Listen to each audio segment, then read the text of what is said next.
What makes us beautiful? What is that one ingredient that makes us successful? If we have to design something that can predict the roadmap for success, where we will do this? And more importantly, why people with a lot of talent and skill they fail, while others they struggle at points but they emerge victorious. What if we can find out a student or a professional how they will grow and we can chart their roadmap where we will start? These things are simple, but the important thing is we all want to be an achiever. Can we find a way so that we can learn, predict, and maybe prepare for it?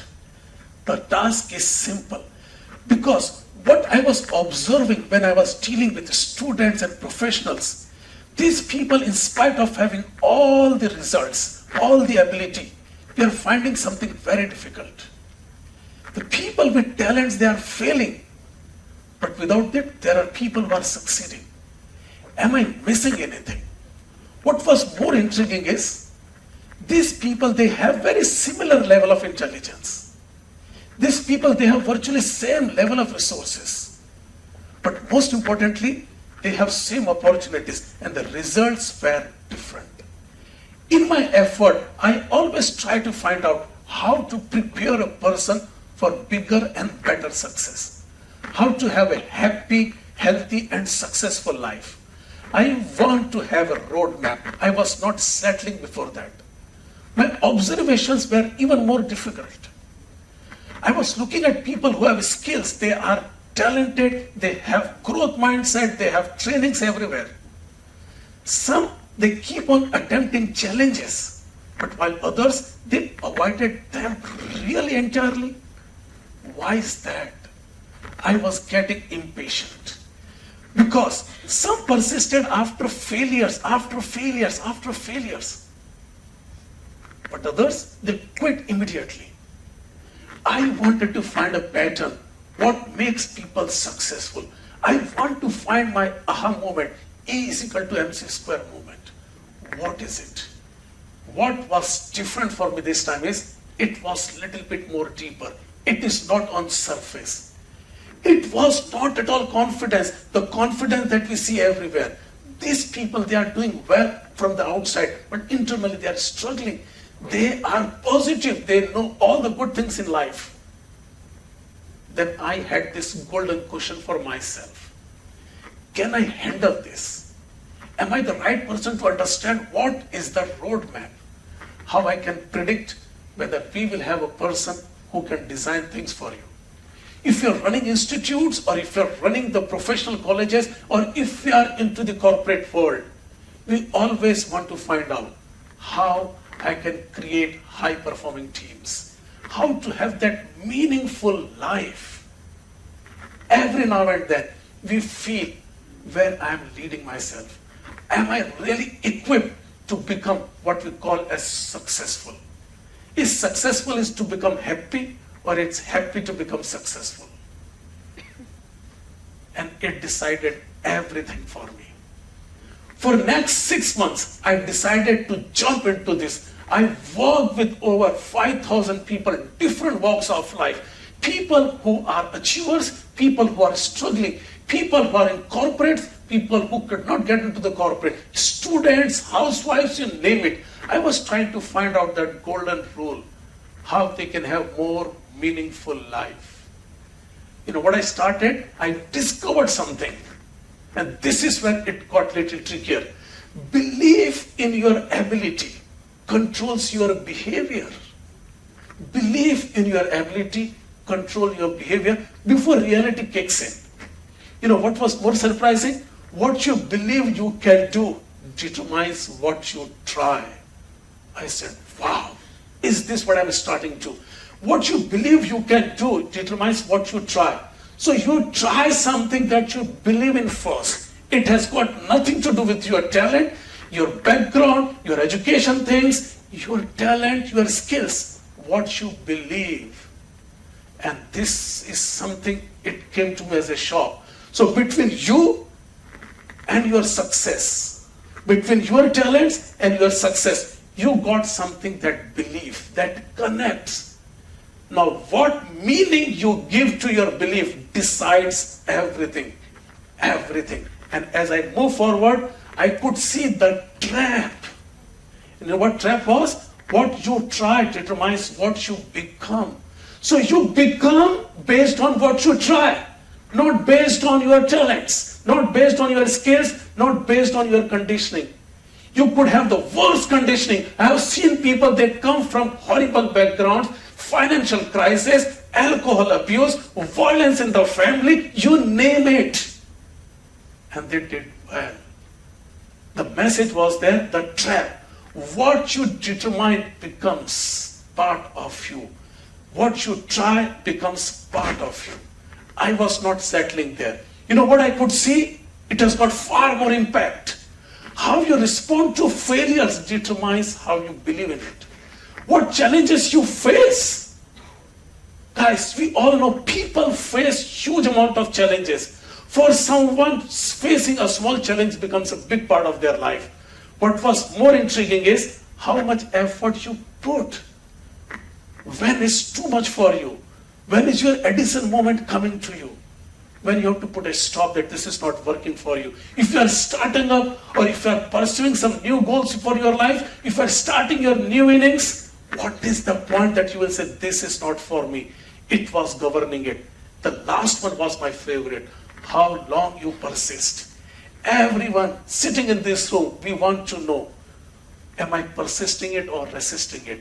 Am I being a part of the long journey? You know what? It was quietly scripting our life.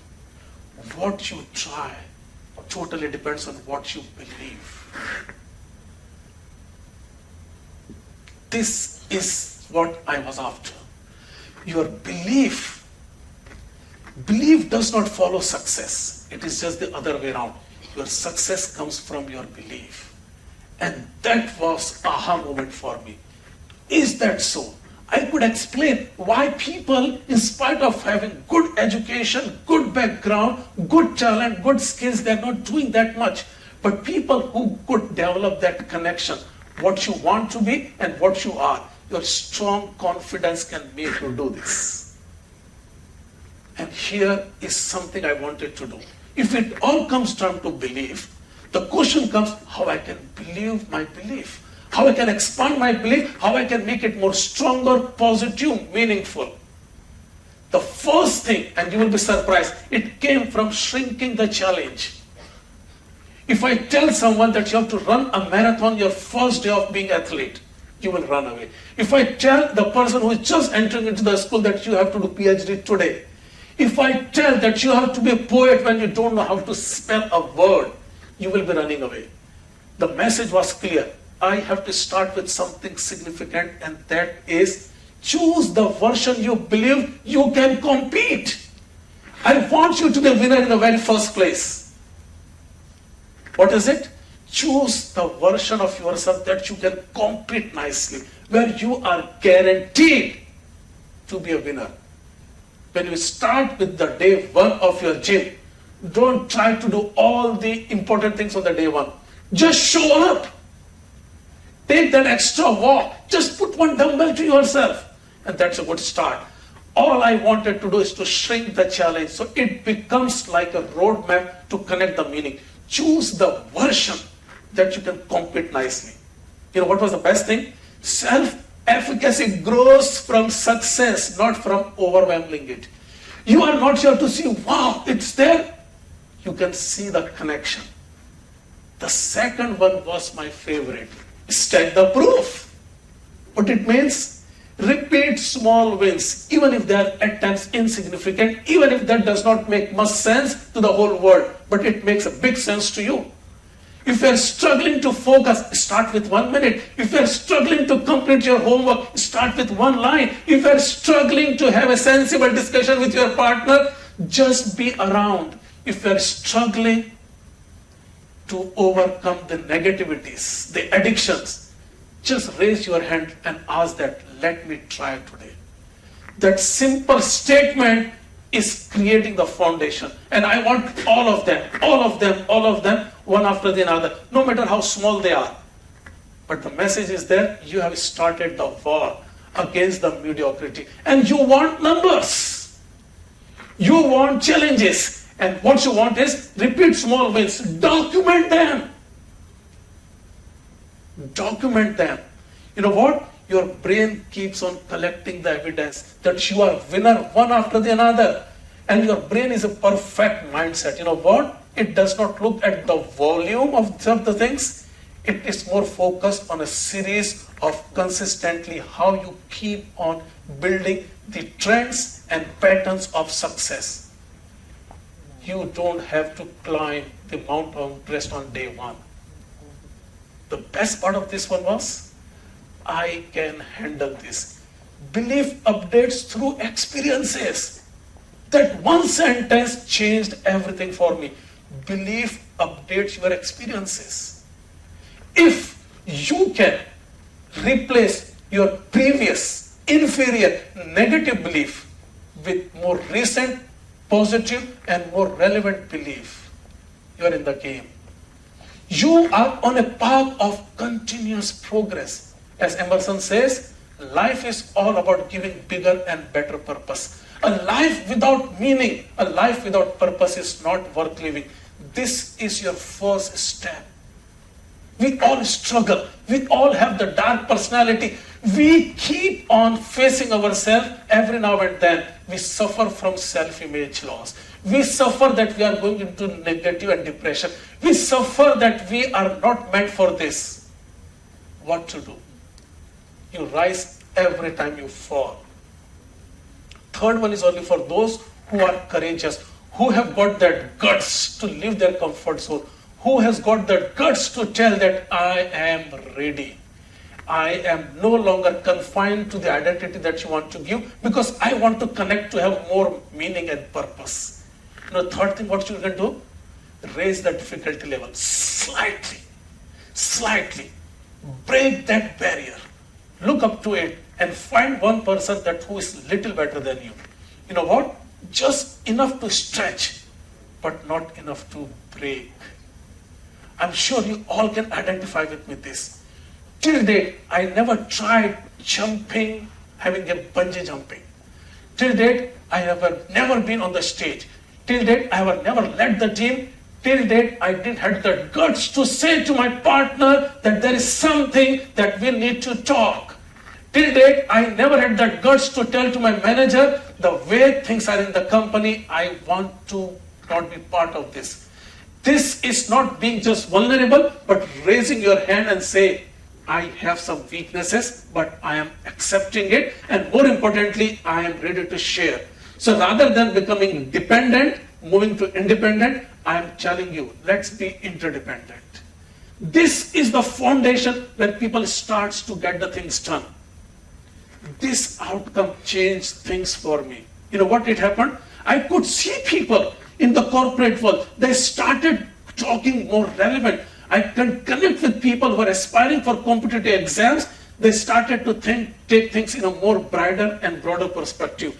Each successful stretch was rewriting the identity. Can you imagine this? Each successful stretch. Today, when you go to bed, you are someone who tried first time to be a public speaker. Today, you tried something, standing here, making fun of yourself and telling to the guys, even if I'm shivering, even if I am not belonging to this place, but there is something inside me that is having that sense of desperation, that urgency, that I want to be a speaker. And I tried this, even if people made fun of me, but I made my way to the stage today. That's a big win within. You know how? This is how confidence is built. This is how confidence is built. This is how the confidence is built. Now I had to my second aha moment. You know what it is? Self-efficacy code. One believe I can handle it and other believe I can't. Both of them are right. Because you are what you constantly believe. One grows, other stalls. One grows, other installs. The impact was huge. You know what? Now I could see students who were avoiding the tough questions. They say, let me try one more time. The students, the housewife, they are saying this does not belong to me. Instead of quitting, they started persisting. Let me see what it stores. I could see the professional, they are dealing with so much pressure, with anxiety. They say, let me focus on one thing at a time. And it has changed everything. Because where your energy goes, focus also goes. When your focus goes, energy flows. The corporate people who got stuck in one ladder, they got stagnated. Now they're asking questions of growth. No, they're not asking what, they're asking about how. You know what? Instead of that hesitation, they are willing to take actions. Finally, it was time for me to say what I did for them. I got my answers. You know why? Why people with talent fail? Because of self-efficacy. And it is a silent prison. All of us are guilty. I can tell you that I knew the answer, but I didn't have that courage to speak in the class. In fact, I know better than that person. Now this time you will get up, raise your hand and say, excuse me, can I add to this? That self-efficacy comes. If you fail, you cannot do it. But you don't fail, actually you don't even try. I want to read that sentence one more time. You don't fail, actually you don't even try. So today it's all about trying to connect that, trying to find more, bigger and better meaning to your life. This comes to you so suddenly because you call it realistic. In corporate world, people use this word, let's be practical, let's be realistic.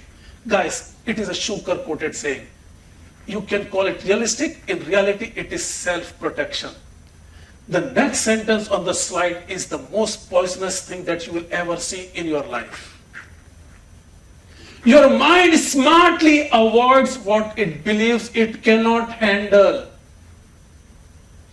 Sounds familiar? Your mind smartly avoids it cannot handle. And the bigger your intelligence, more smart your excuses are. Why you cannot do this? If not you, then who? If not now, then when? Today is the time to challenge your mind smartly, not silently this time. You cannot keep on avoiding the things that you cannot handle. You know what is the main problem there? Potential never beats the pressure. Michelangelo very famously said, I am not afraid when I miss the target when it is high. I am more worried when I set the target way low and hit it. Guys, there is no fun being a successful person with the substandard goals. Today I want to challenge you all. Have you completed all your races? Are you at the peak of your personal and professional excellence? Are you at the peak of your relationships? Are you at the peak of overcoming all the negativities of your life? The answer is no. I can tell it for sure. Because what you think is most personal, it is most general. I, being a life coach, I hear people day in, day out. People suffer in silence, and the message is right there.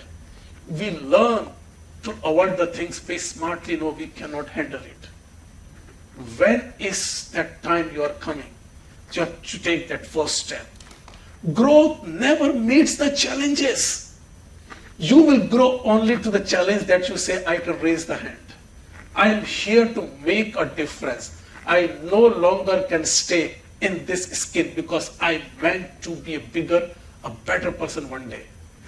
The ceiling stays invisible, but it's permanent. So what's the solution? The good news is right there. Most limits are not real. You create it.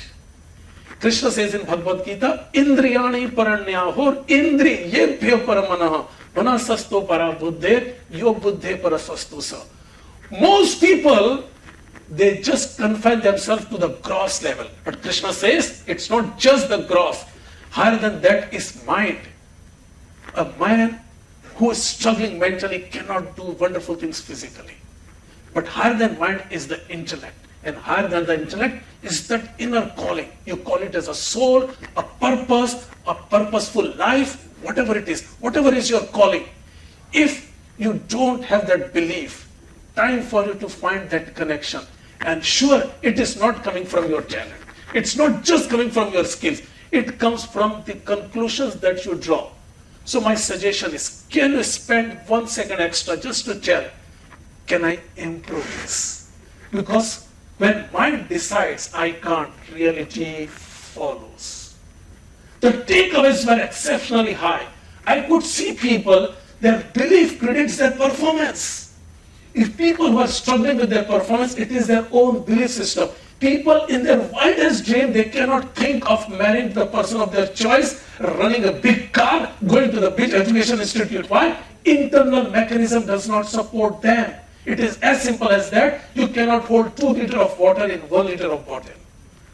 I could see self-efficacy lowers stress response. If you have good image about yourself, you can say, I can handle this. The last one is my favorite. High belief increases persistence. People take extra time to say, let me try, no matter what. Who are other people to judge me? And it takes me to that long run.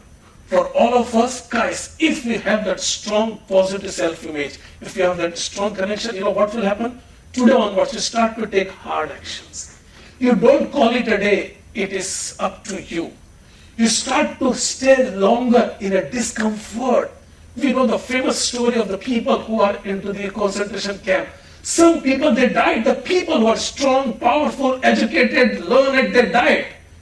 But the people who stayed in the concentration camp, they can stay longer in their discomfort.